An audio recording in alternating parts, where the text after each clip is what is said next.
With your Working Virginia update, I'm Doug Cunningham. As it looks for new ways to grow and to overcome the hurdles for workers who want to be in unions, AFL-CIO President Rich Trumka says that the key is effectively pursuing an agenda of shared prosperity for all American workers. In order for workers to succeed, in order for workers to have a voice, they have to have a voice at the workplace, they have to have a voice in the economy, they have to have a voice in American politics. We're trying to do all three of those things. We're trying to create an environment where those workers that really want to have a union can have a union. We're trying to create an environment where we join together with our progressive friends to create an economy that doesn't just work for the top 1%, but works for all workers. We call it shared prosperity. Working Virginia Update, produced by Workers Independent News. I'm Doug Cunningham. This update made possible by the Office and Professional Employees International Union, ensuring fair treatment, fair wages, and benefits for thousands of working Virginians. Online at opeiu.org. Yo, George Dr. Funkenstein Clinton saying you're listening to We Act Radio. They do the dog, y'all.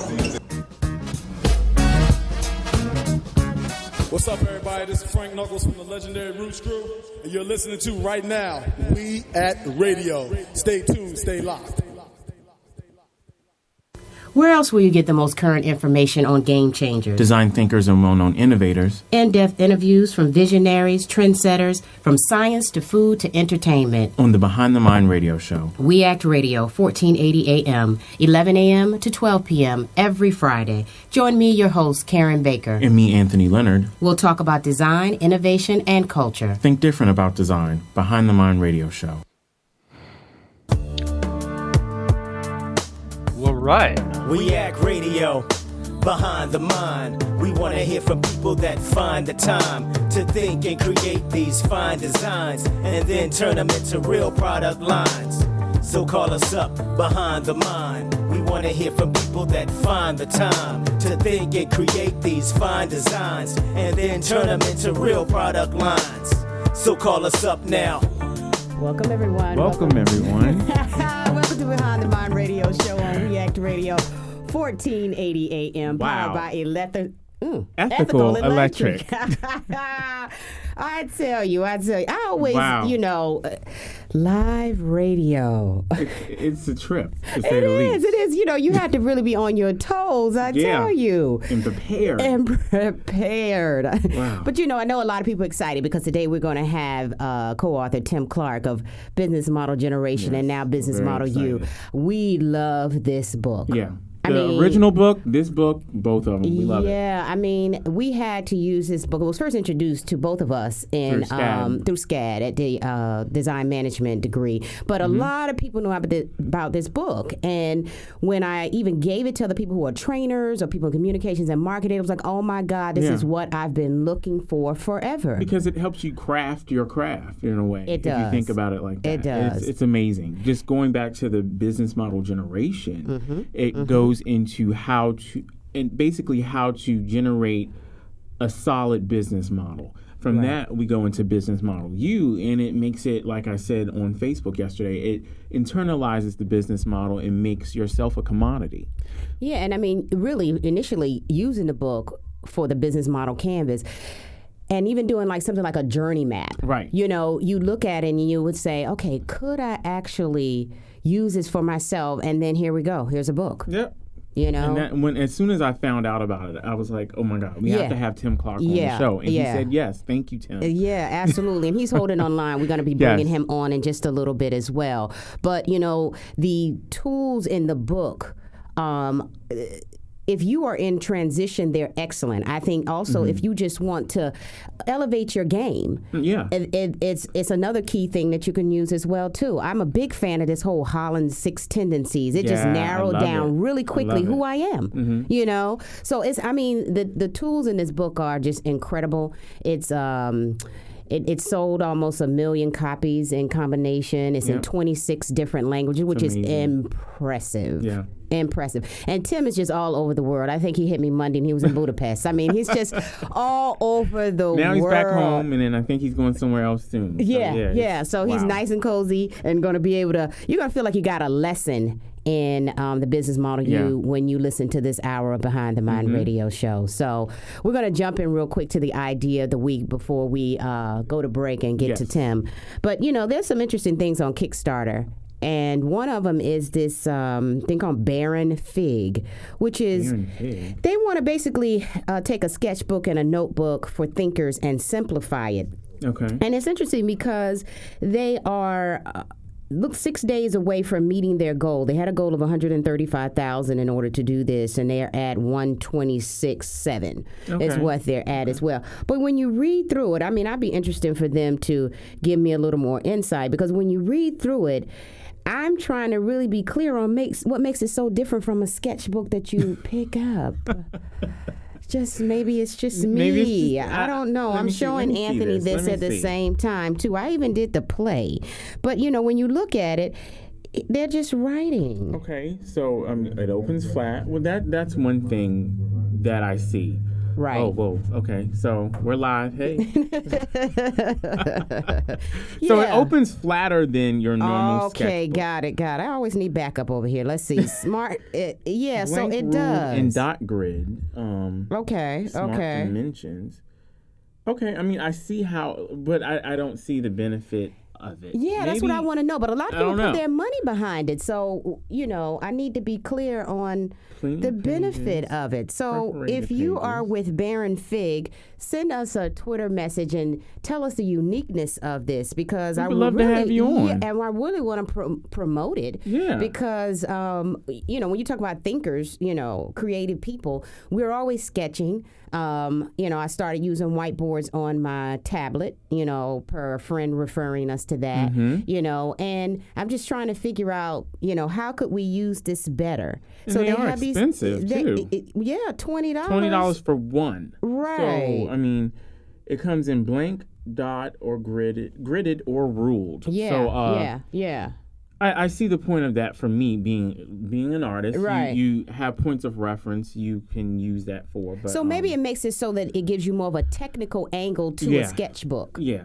I see how it kind of marries architecture with design. Okay. All right. Okay, Anthony. That's what I'm seeing here. I'm just like, I see the guy. Okay, if you go on Kickstarter, take a look at it. Yeah, Baron it's Fig. BARON.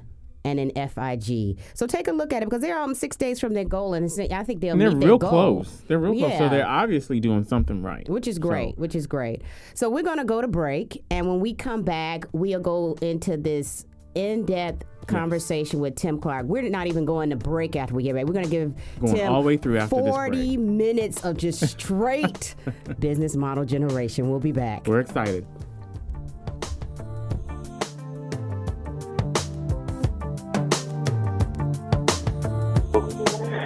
World, it's Raheem Devon, the Love King.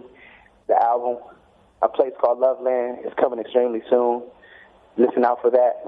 And you're tuned into Behind the Mind Radio. You're listening to We Act Radio, WPWC 1480 AM. Visit us online at weactradio.com. June 27th is National HIV Testing Day.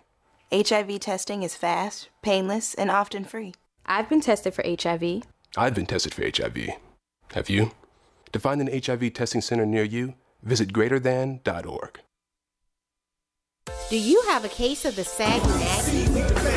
For real progress. DC, we demand a vote for DC. We demand a vote, so tell Congress. Stop taxation without representation. Help win DC statehood.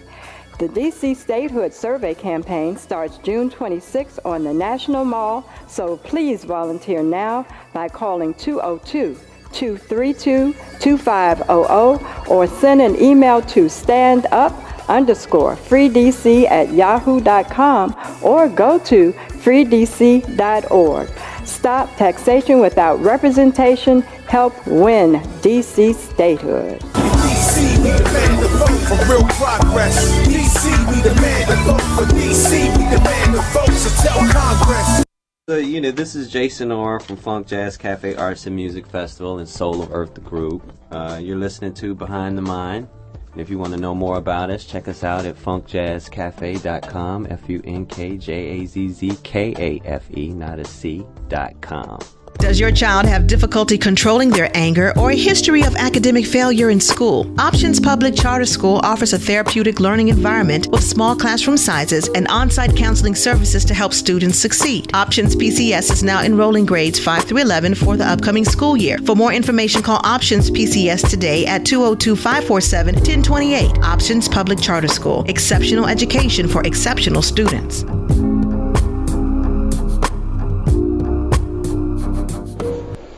It's party time. What's good? This is Tracy Lee, ESQ that is, and you're listening to Behind the Minds radio show on We Act Radio. Hi, I'm Patrick Ewing. I'm here giving something back to the community. I went to school here. I lived here in the community. You know, I have an office here on Minnesota Avenue. I always loved D.C., you know, and just trying to give something back to the community of Ward 8 in this community or from around the country. We Act Radio, do something.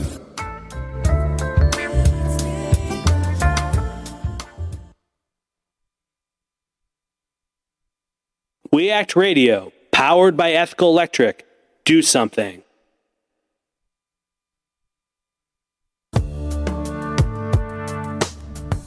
Welcome back, everyone.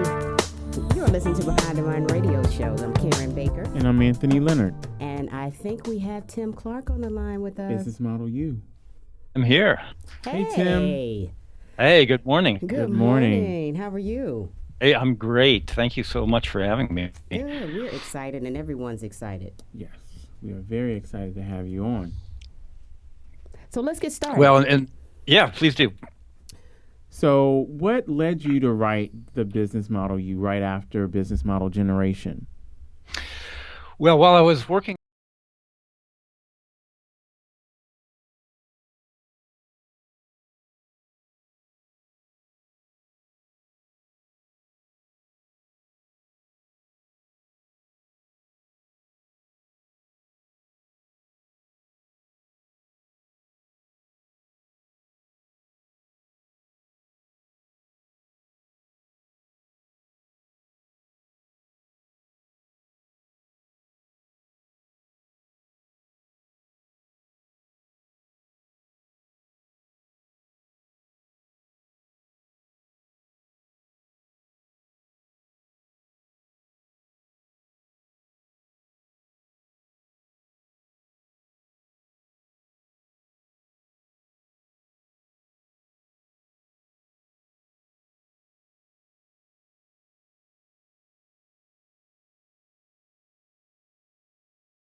I did the Business Model U. I was able to, I got excited. You know, I was like, okay, this is, you know, putting yourself in that place, like you said, was just an eye-opener. You know, it was really an eye-opener to be able to do that. So thank you so much. Yeah, I loved it. Just doing it myself, you see how you can get yourself out of a rut if you're in a rut, career rut, or how you can change your career.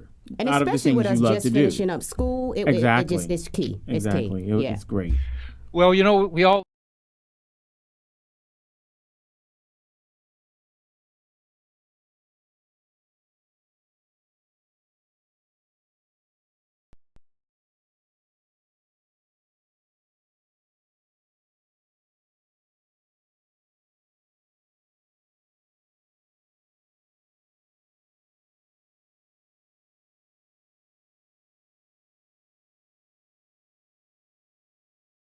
bought some people the book. Look at you. All right now.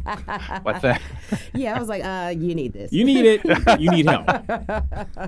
So how did you develop the content for the book from you saying, okay, I see how this could work. I see how this could work for others, Business Model U. But how did you develop the content to then have that be your driving force? Sure. Well, Anthony, I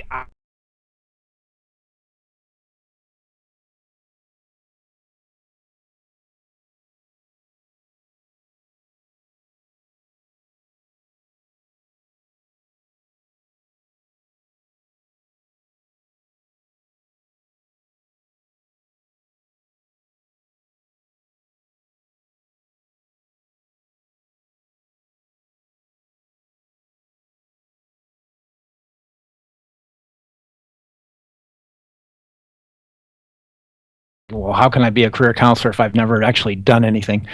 So I went into business, and I did a lot of things over the years. But the place where I finally started to find myself, I guess, is when I became an entrepreneur. And I started a business, and one of the first lessons I learned as an entrepreneur is that your initial idea is almost always wrong. Wow. In other words, you've come up with a business model which you may not even have articulated, but it's by default you have some hypothesis about something you think might work, right? And generally this is the way it works. The direction is good, but the model itself is usually wrong. It almost always has to be changed in order to work. Okay. And I found this out from my own experience as an entrepreneur. I was very lucky, and the business I was in was helping other companies essentially replicate their business models in overseas markets. For example, in 1997, Amazon.com hired us to create their first Japanese language. We did, and we also did a lot of other work for other companies that wanted to sell or even establish brand new units in Japan, Taiwan, and Korea. So I had kind of a first-hand look at how business models were either being successfully replicated or unsuccessfully replicated in overseas markets. And that's how I got interested in the whole notion of business models. So I started that company in 1994. It ended up being successful, and we had a lot of clients who were essentially .com retailers and other firms. And those companies had what they called business models. And so my first exposure was to these internet business models. Anyway, after we got a buyout offer, I sold the company and worked for a couple years after that with the firm. That was an earn-out requirement. After that, I basically went into my midlife crisis because I was burned out. I left the company, and I wanted to, I wanted to do something different. And what I decided I wanted to do was to teach. Okay. And so I became a teacher, and what I wanted to teach was entrepreneurship, not because I knew so much about it. It was more like, what happened to me over these past 8 years. It was such an incredible experience, but I didn't have a formal understanding of the entrepreneurial process. So that was really the beginning of Business Model U in a way. I liked teaching so much that I decided to go back to school and get a doctoral degree, and I did business models as my doctoral thesis. Oh, wow. And that's when I got in touch with Alex and so forth. But all this time, I was starting to feel that rather than traditional sort of focus on ventures and organizations, in the work with my students, I became more and more interested in helping them be personally entrepreneurial. And in fact, the students who came to my courses, although a lot of them did want to start ventures and so forth, most of them really just wanted to change their lives. They wanted to change their careers. They wanted to advance, and not necessarily in the sort of stairway to heaven, going up the ladder, but advance in the sense of doing something that was more meaningful for themselves, or spending more time with family, but still making a decent living. They wanted to change the model by which they were working. Okay. And so I started sort of formulating the idea that career development really is a form of entrepreneurship, because what you're doing is you're seeking a sustainable model for the way you work. And when you start your career, you don't know what that is. You just take a job. Very true. The problem is that most of us just keep taking one job in a row. Absolutely. We never come up with a professional identity towards which we're striving. We're saying, this is what I aspire to be. Ultimately, we just take one job in a row. But taking one job in a row is not managing your career. It isn't. Right. Absolutely. So what do you think are the 5 important reasons for you to do a personal business model, Candace? 5? Can you name 5? He probably has more. You probably have about 20, but can we get top 5? Well, I think the first of it is that again, that managing a career really is not taking one job in a row. It's establishing or discovering evolving your professional identity, and then creating a model for that. Okay. So that you can move towards that identity over time, but you must do that in response to the marketplace. There's lots of books and schools of thought that are kind of cheerleaders for, you can be anything you want to be and you can do it, and all you need is courage or all you need is passion. But frankly, I don't believe that. We're operating in an ecosystem, right? Mm-hmm. We can't do anything we want. We can do many things, but we're operating in a marketplace. So it's very helpful to be logical and to articulate the value you provide in the marketplace, and then design your career, model your career in step with actual marketplace reality, and then move forward with it. So I'd say those were probably the two most important things. Okay. All right, cool. So how did you know that the business model Canvas was the right fit or muse to then put that business model you spin on it? Well, Anthony, I didn't. But I had such a powerful experience that I had a hypothesis that it would be. Okay. And so I tested that with a number of people, and everyone with whom I tested that had a similar experience. So I had a pretty strong feeling with some data that said, this does work for individuals as it does for organizations. But the big test was basically writing the book, and the way we wrote the book was creating a community and putting forth some initial chapters and inviting people to comment and to test the model as we went along. So we were testing and revising as we went along, and what we came up with by the end was similar to, but still quite different from what we started with at the beginning. So that was how it evolved.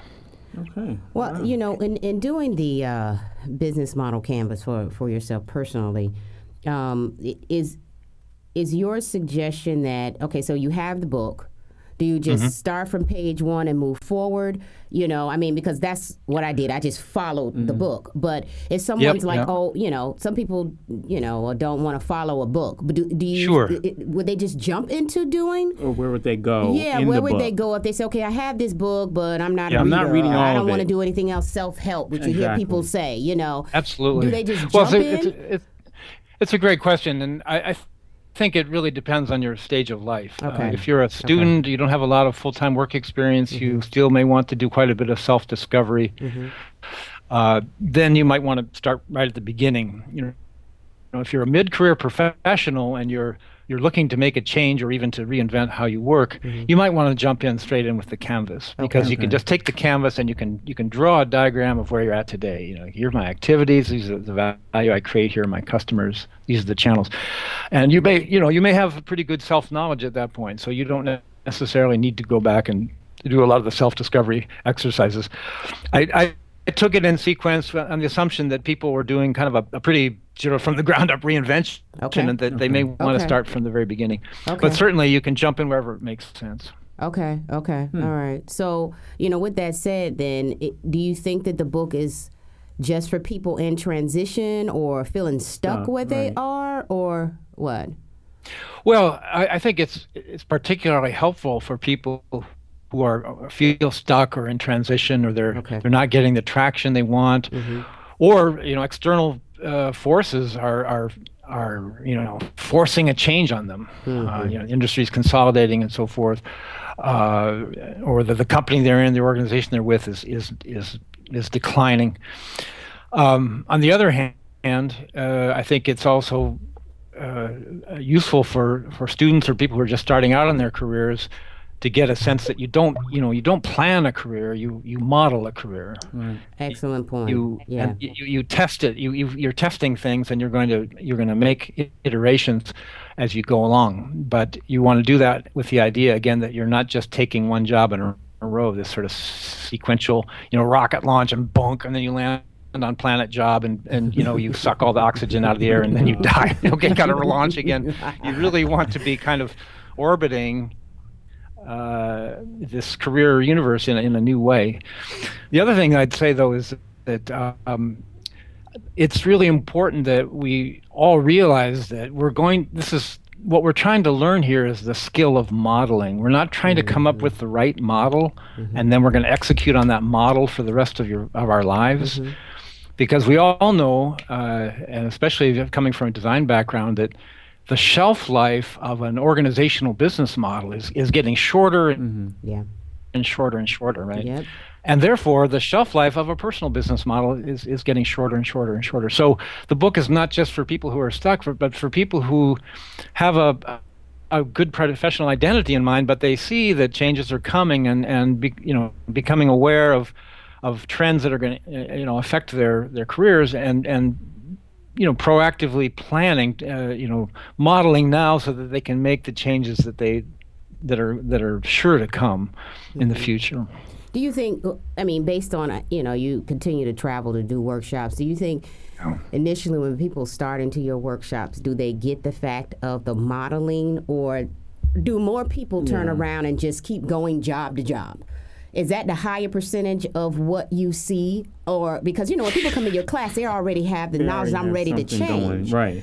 But, do you think the general consensus is most people just job to job and don't model a career?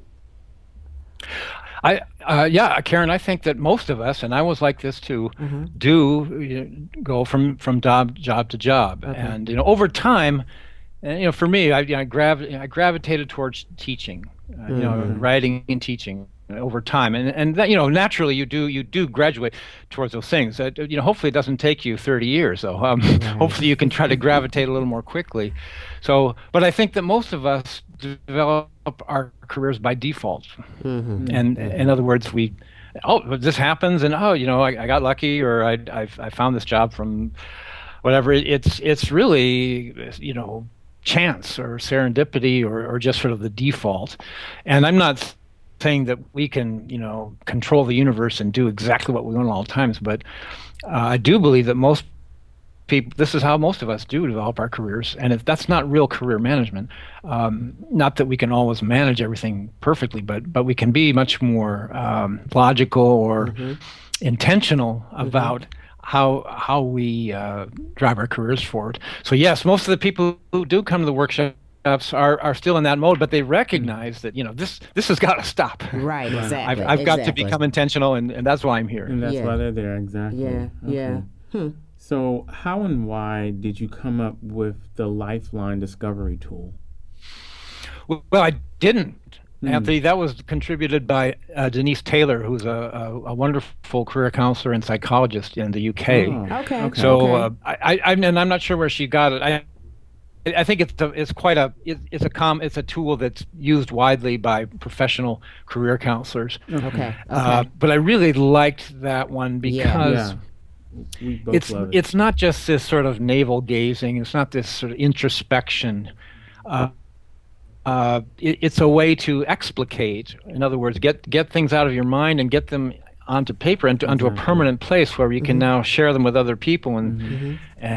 And Karen would look at mine and say, here you were teaching and you were really enjoying yourself. Here you were teaching and you're really enjoying yourself. Isn't teaching kind of a common theme? And I go, yeah, you're right. And I'd never noticed that before, right? Exactly. No, this happens all the time. So it's a wonderful tool, and it's practical. There's something that I always like to say is that people tend to assume that we have some kind of a passion inside, or we're born with some sort of internal passion or destiny or something that we're really made to do, and that somehow if we can just introspect, hard enough, that we will figure out what that is. Okay. But that's basically not true at all. Most of us we're not born with some kind of passion. I mean, some people are, and they're very lucky, and they find out at very early age that they're great at doing whatever they do. But most of us don't have that passion. Passion and And enthusiasm over an occupation is something ordinarily that develops over time. Okay. And it only develops in step with competence. In other words, passion doesn't, if every college student who wanted to have a nonprofit that was going to save the world, if enthusiasm and passion was sufficient to make those organizations work, the world would be full of nonprofit organizations that are wildly successful today, and there would be hundreds on every single college campus in the United States, right? Right. But the fact is that's not the case, and the reason is because passion and enthusiasm is not enough to develop a career. You need competence and you need experience. I mean, these are not things you want to put on the cover of a best-selling book because people want to think that it's easy and fast. It's not. It's difficult and it takes time. That's the truth, right? So, passion and enthusiasm develop over time in step with competence and experience. And just in people listening, hearing the fact that everybody doesn't have that passion in the very beginning, is probably people's hearts skipped a beat for just a second. Because, but it's true, though. Yeah, it's very true. It is true, but people want to believe that, and maybe it hasn't come to me yet, that type of thing. Well, yeah, I was the same way. In college, you're passionate about sex, drugs, and rock and roll, maybe. But most of us can't make a career out of that. Maybe Keith Richards can. You've done a good job at it. Right. But you feel like, gosh, what do I care about? Well, you don't go easy on yourself. You should. Most of us don't have passion. Again, give yourself time. It'll come with time. So don't beat yourself up if you don't feel like you've developed passion in your life yet. That'll come. Well, that's good to say, because I'm sure most people beat themselves up. That they don't have passion and probably get to a point where they think it's just never going to come because they don't know how to tap into it, at all. Well, and people think I missed my calling, or what's my calling? You've heard that term, right? And that I think that's a kind of a destructive term in a way, because the original meaning of calling is a Christian term, that you're being called by God to do some wondrous work on earth, right? And so people that came into sort of secular, non-religious life as a feeling like, wow, what's my calling? What was I put on earth to do? What should I do? And if they don't have some wondrous, life work in mind, they feel really inadequate. So I think that we got to recognize that well, first of all, most of us don't have callings. A calling is a very strong word. It's like a missionary or an artist who's got to do this at all costs. Absolutely. It regardless of whether you make money or anything. That's a different world. There's very few of us live in that world. Most of us live in the world where we want to make a living and we want to be satisfied. We want to contribute and be satisfied, but we also want to do something that we like. We don't want to be miserable. Right, exactly. Exactly. I think that's why with the Lifeline Discovery tool, when you do the high and the low points, it especially when you have to go back as far as you can remember. And I know for me, I was like, just to say that was like, oh goodness, I was like, you're like, how far back can I go? And then, after I did it, it was like, then it had this long high point, which for me was a great recognition. Like, okay, wow, there have been this place, and then it dropped down for a second, and it came back up again. But really, because I had done the exercise about before you were 20, as well, doing that prior helped me to do the high and the low points easier. Because I think that if I wouldn't have done that, I probably would have gone back maybe about 5 or 6 years, like right before I had my son, because for me that's what's most in my mind, and probably is the most celebration.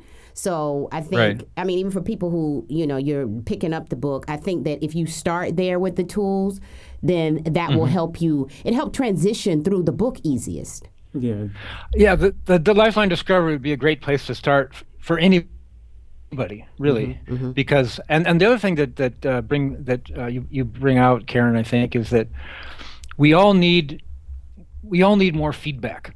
Yeah. And part of the principle of creating a satisfying career is creating what we call a feedback-rich environment for ourselves. And frankly, a lot of us, we just don't have that. You know, where we work, there's a lot of politics, or if you start asking for feedback in too direct a way, it's like, are you planning on quitting? Are you gunning for my job? That's it's very like, true. Come on, But a simple way to start is a lifeline discovery exercise where you do this with somebody else, and you say, and you they draw theirs, and we do this in the workshops. You draw yours, and they draw theirs, and you switch, and then you help each other talk through them, and this feedback is just so helpful. And especially don't try this with your husband, by the way. Do this with someone who's emotionally detached from this and has just thinking about professional work. Save the husband for the real emotional capital that you need at different times. So that's another reason that the workshops are so helpful, is because everyone is there with a common goal, and very smart, very nice, or very helpful people, but they're emotionally detached from you, and so the kind of feedback you can get is just phenomenal. So I'd suggest doing it with colleagues from a different company would be ideal. Professional colleague who you have no interest. You have no professional interest in their work, and they have none in yours. You're just trying to help each other. Okay, that's a good tidbit. That makes sense. And would you suggest that the same for when you do the reflection, the one with all the words on it, like page 122 and 23? I love that. Who do you give that to? Well, for that, I think that you can cast your net a little bit wider, because it is helpful to get people who know you well. But again, try to avoid immediate family members or spouses, because let's face it, they know you so well. Try to work with people who know you in a professional setting and have a fairly clear-eyed or a objective view on who you are. So, coworkers, professional friends, industry associates, former subordinates, colleagues, bosses, and so forth would be ideal. Okay. So, do you think creative thinking is a natural process in the mind, or does it have to be something that's taught? Well, yes and yes. I think we all have. We all have some, we all have inborn creativity to some extent, and some of us more creative than others. I don't view myself as a particularly creative person, but here's a hint, and this is something that I think is a good takeaway. When you have this, when you use the canvas here, this is the personal business model canvas. This is what we like to call a light frame. And when people have a light frame upon which they can start drawing, it frees up their creativity. As design, I understand that you both have a design background. I think you recognize very strongly that limitations are exactly what makes it possible to be creative. Yeah, very true. In other words, if you have a scope, this is what has to be done. It's not like, okay, think of a story. It could be anything. Go ahead, write a story. Well, that is such a broad assignment that in one way it's very freeing, but in other ways it makes it kind of paralyzes you. There's so much possibility that it paralyzes you. Whereas if you have a nice framework or a very concrete scope, and you can say, here, okay, write this little story using these 9 elements, for example. Okay, well, I'll start with this box, and it gives you a step-by-step way, and then paradoxically, by offering a structure, it actually enhances your creativity. So I'm a big fan of tools that enhance creativity by offering structure. Okay. So that's where it comes into where one of our guests before, her focus was just creativity. She was saying how essential career development was to the creative community. Well, yeah, absolutely.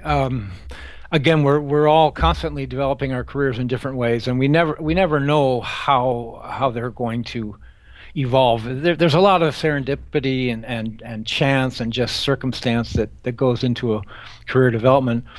But I think you can enhance your possibilities for being more creative and for being lucky if you are striving towards a professional identity. And again, that's okay. I like to use in the book. There's an analogy. It's if everyone says, okay, let's meet let's say you have 4 people all over the globe, and they say, okay, let's all meet at the North Pole. Mm-hmm. Okay, so 37 days later, they all make their way to the North Pole, and they all meet and say, okay, we're all at the North Pole. What's next? Mm-hmm. There's no place to go. They've all got to go now in different directions because they're all at the North Pole. But that's funny. If you were, they say, let's all aim for the North Star, which is way off in heaven somewhere.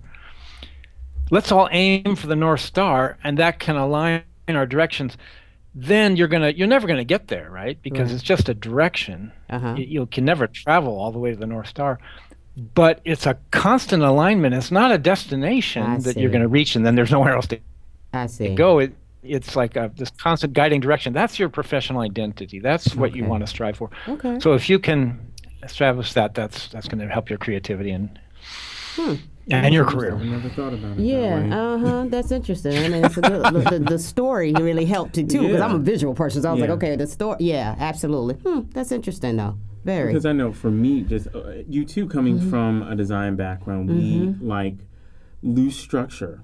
Yeah. It's like, okay, we know we can go but so far, but we know what is expected of us. Yeah, and then my business background pulls in where I like tools. That's why I started from page 1. Yeah, me too. Because I was like, every step I have to do, and not skipping on to the next step too. So the business side pulls that in, but then the design side, wants the wings to not be, trapped in any particular way as well. So, I think the reason, one of the reasons business model generation was so successful is that if you look you go into any bookstore and you look in the business section, right, and you pull out any single business book, and it's all text and maybe a few Excel, graphs, right, or a few tables. That's very true. But there's no design. Yes, absolutely. There's essentially no design, and business model generation was, in my view, probably the first business book to have an extensively designed, but for the design to be integrated into the message of the book as well as just the looks of it. As you know better than most of us, design is not decoration, right? Yeah. Design is an integral part of the message and the value of something, and so that's I think one reason, not by no means the only reason, but that integration of design and business in the book itself was a huge factor behind its success. Yeah, and I think people who are design, plus business, that's why people were so excited behind the book, because like you said, if you go and you read, it really is just text heavy. Text heavy, but it's engaging. Yeah. And it's engaging through the design. From me looking at it from that aspect. And to do things, the ability to do things with the book, because especially if I started initially getting an MBA, it just was not for me, but it was because it was so text heavy, it was so theory based, that it didn't hold me for me to turn around and get an MBA. It just did not work. Right. Which is where we are now. And we love what we do. Yeah.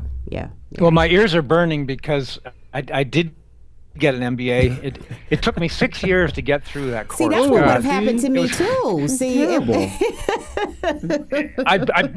was so close. I barely made it through. Yeah. And I'm glad I did. In retrospect, it was great. But it was really about vocabulary. And if you understand the vocabulary and you understand the principles about this, now you can talk to an accountant and you understand. Now you can talk to an operations management person. Now you can talk to a marketing person and you understand what they're saying. That's really what it was about. But I agree with you that it's you're leaving out a whole other side of the brain in a sense. It's really designed for people who learn through words and reading, and to a lesser extent through talking. But it leaves out a big part of the world who learns through kinesthetic learning, moving and learning, or visual learning. So Absolutely. I think there's a great part in business model generation that says, business people have to become better designers. Right.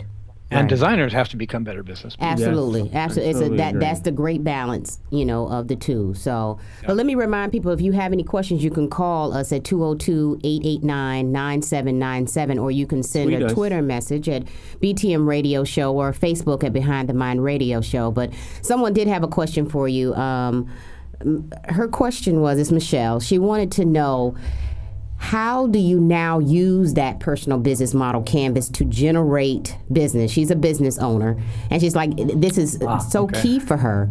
So how does she step out now and try to use this, apply it? Right.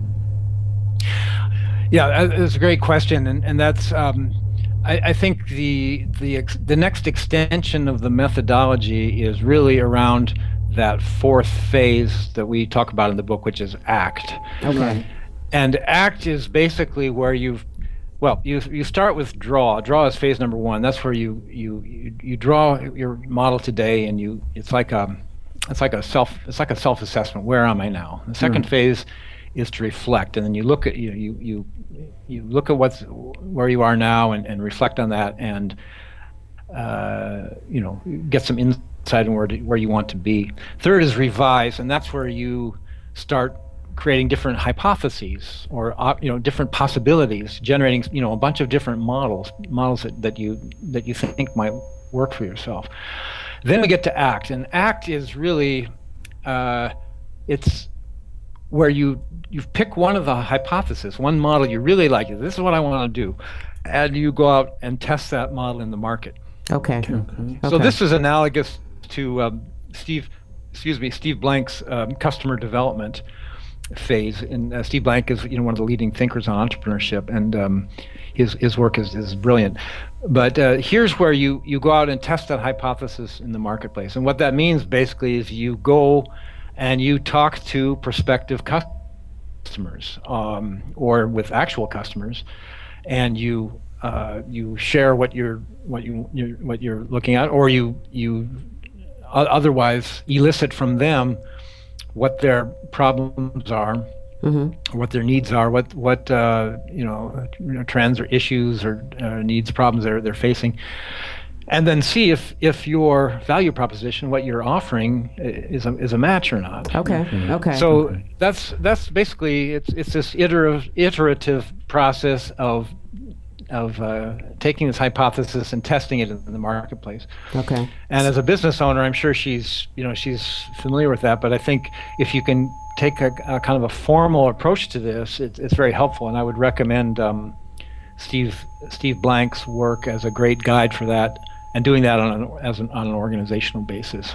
So should she test it from existing clients, or when you test, because sometimes you don't want, your clients knowing that you're tweaking things. Yeah. So how do you do that without exposing too much, or should you expose? That's interesting to me. Yeah. Well, I think it depends on, she's got customer segments now. Is the offer she's testing, is it designed for those segments, or is it designed for a new segment? If it's designed for a new segment, she's going to have to test for the new segment. Okay. If it's designed for a current segment, she's going to have to go to the customers with whom she has the best relationship and design that test very carefully. So that's another part of this, is how do you design the test that you're going to conduct?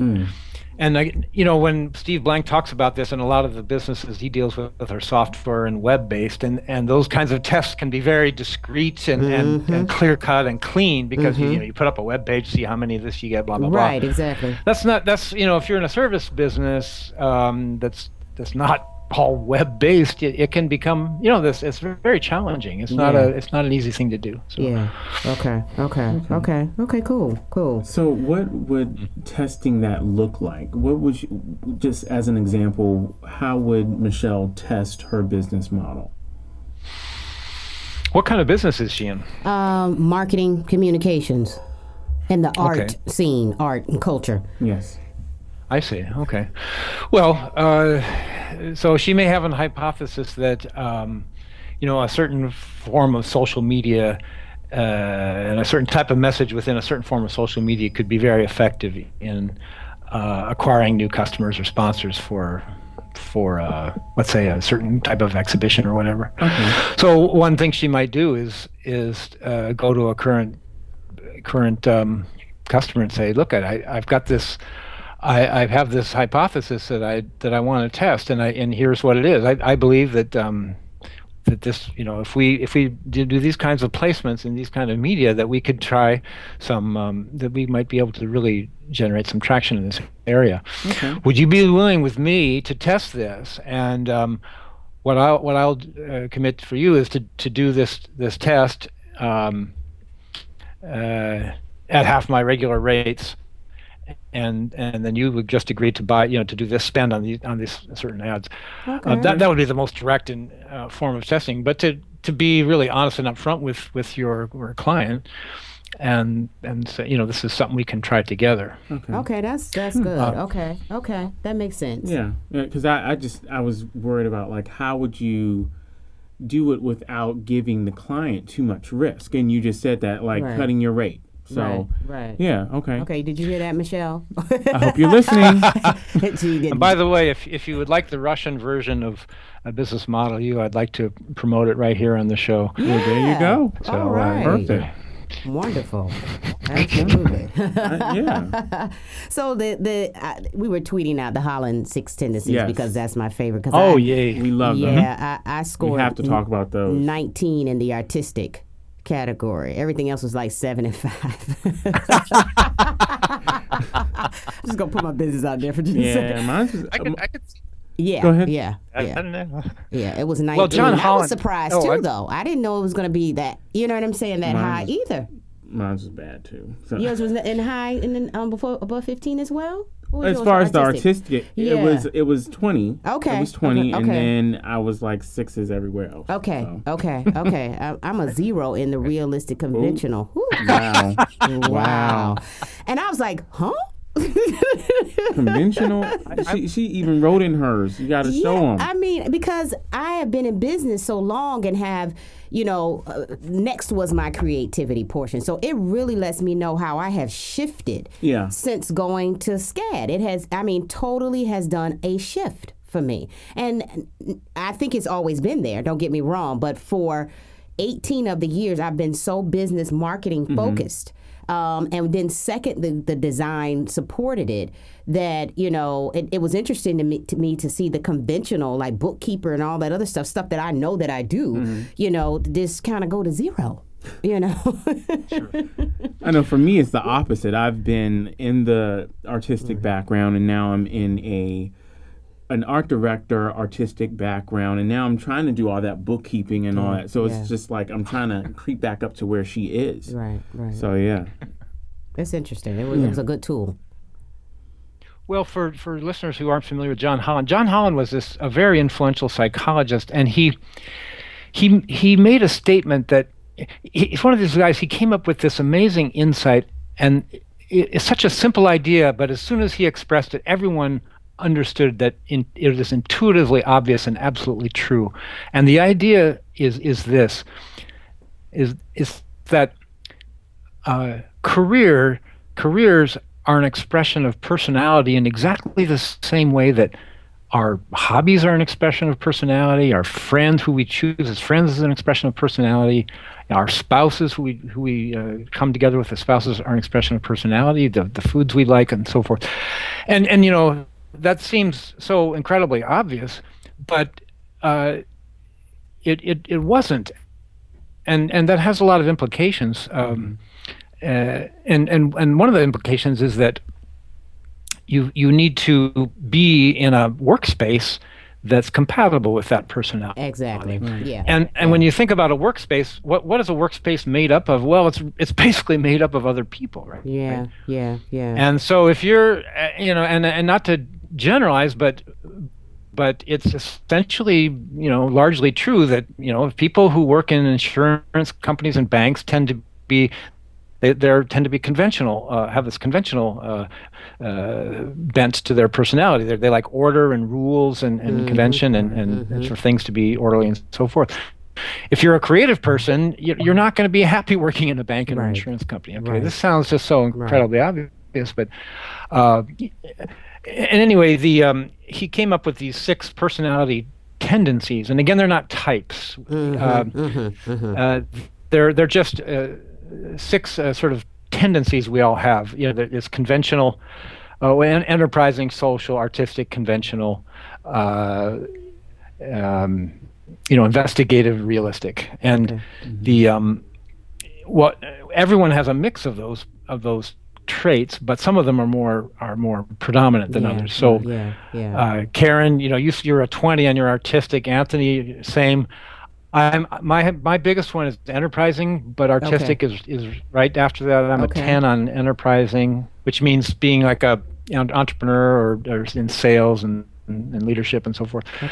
But I'm a 9 on artistic, so it's a very close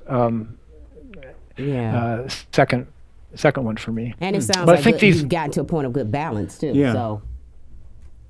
Yeah. But I think it's very helpful. And the thing I also love about John Holland was he said, and near the end of his career, he said, every time I rework this, he says, I haven't got it quite right yet. And here's this guy. Here's a guy who created essentially the most influential, career inventory. What his work is the basis for the, U.S. Department of Labor, career, compatibility tests, all this stuff. And yet he himself says, I never got it quite right. So I just love him because it's like, it's not a religion. Right. It's just a useful tool. None of these things are dogma or you have to do this or that. They're just tools that can be useful. So that's how we should think about them. Cool. Okay. Well, we are out of time. We're out of time. Thank you so much, Tim, for coming on the show. We're gonna have to have you back, and really, I'm really interested in you coming to DC. So we have to talk offline about that. You travel all over the world. You got to come visit us. I would love to, and I've got one standing invitation, so let's make it happen. Okay, let's make it happen. Let's make it happen. Absolutely. Thank you so much, Tim Clark. We appreciate the time. My pleasure. Absolutely. You're listening to Behind the Mind Radio Show on We Act Radio, 1480 AM. We will see you next week. Have a good one. Thank you. Yeah, I know.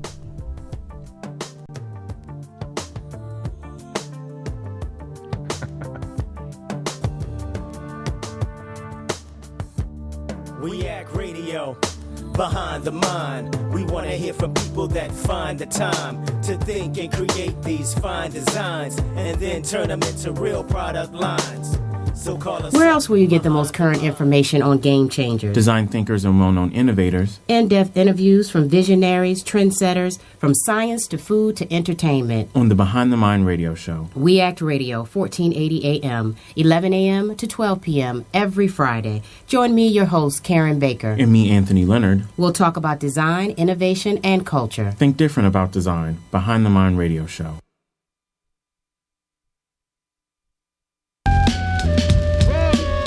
Stay tuned to We Act Radio, Washington, D.C.'s only independent radio station. Catch us online at weactradio.com.